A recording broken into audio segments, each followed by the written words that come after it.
Dating all the way back to the very first Mortal Kombat, I actually worked in an arcade at the time. I remember coming into work and hearing the sound of people going, oh, ah, you know, making these loud screams and yells and cheers because they were seeing something they had never seen before. Fatalities are awesome in that it's a perfect way to end a match. It's a good way to show that you dominated over your defeated opponent. What makes the fatalities awesome, I think, is the sense of humor to them.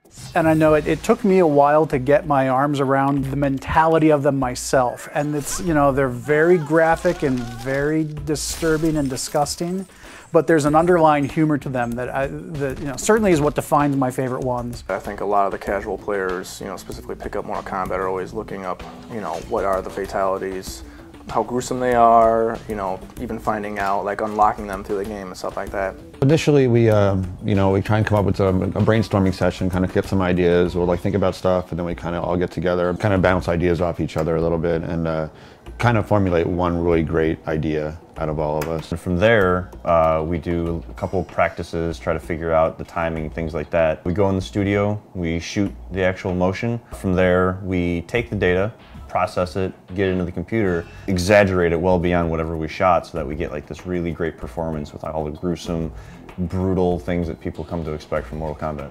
So once all of the action had been defined, we would make sure that blood, any of the magic, any of the other visuals that don't fall under either environments or characters would get put into the cinemas. The most fun I had was actually the one fatality actually in particular was the Kung Lao, you know, one of the iconic ones that have been used in a lot of the marketing now, when he lays down his hat and, you know, pulls the unsuspecting victim through it. Carlos is, you know, he's a huge character in the studio, and he likes to keep the mood upbeat. The best part that I love about these fatalities is I get to beat up on Rick O'Mara, and he also gets to, you know, perform his fatalities on me. I actually remember when we were shooting the Cabal fatality where the victim falls on the hook swords, and you had Tony supporting Carlos as Carlos is falling over, and it was just hilarious because when you look at the raw data up on the screen, you don't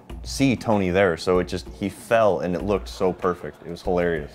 Maybe about like the third or fourth take, we start getting into more or less of the vision of the actual fatality, where you're getting into, you know, like, I really need to stab these knives into these guys' clavicle so that way the lightning will strike. You know, when you're doing it the first or second time, you're like, oh, I really don't want to hurt, you know, the other actor. When the other actor gives you the cue, he's like, hey man, just let go and really like hit my clavs. Having somebody able to draw off all that emotional content and trying to get the best performance.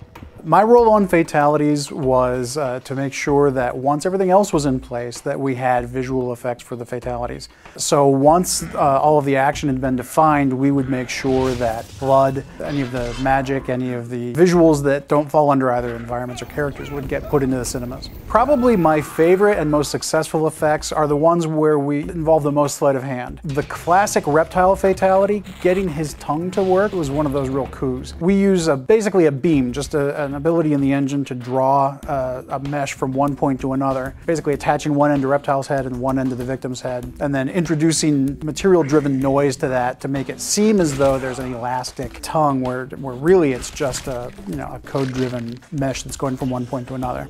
Some of the key points that we really try to focus on is to make sure that every fatality fits into the same look and feel as the others. We don't want one or another to kind of feel different. One of the fatalities that gave us a lot of trouble early on was the sector fatality, where all the missiles fly out, and we had been telling our artists, let's leave it at about 6, and then all these missiles flying around and all these particle effects going off. We were wondering how we were going to pull that one in, but as it turned out, we managed to make it work. Every fatality had its own challenges, ranging from just making the blood look good, and blood from the outset is a tricky thing to get right when we have to do a graphic that will update 60 times a second. The best fatalities are the ones that are nasty. They're like really violent, but at the same time have a comedic tone to it. Those are always the best ones. Most of them actually have a comedic tone to it, and I think that's what makes fatalities popular.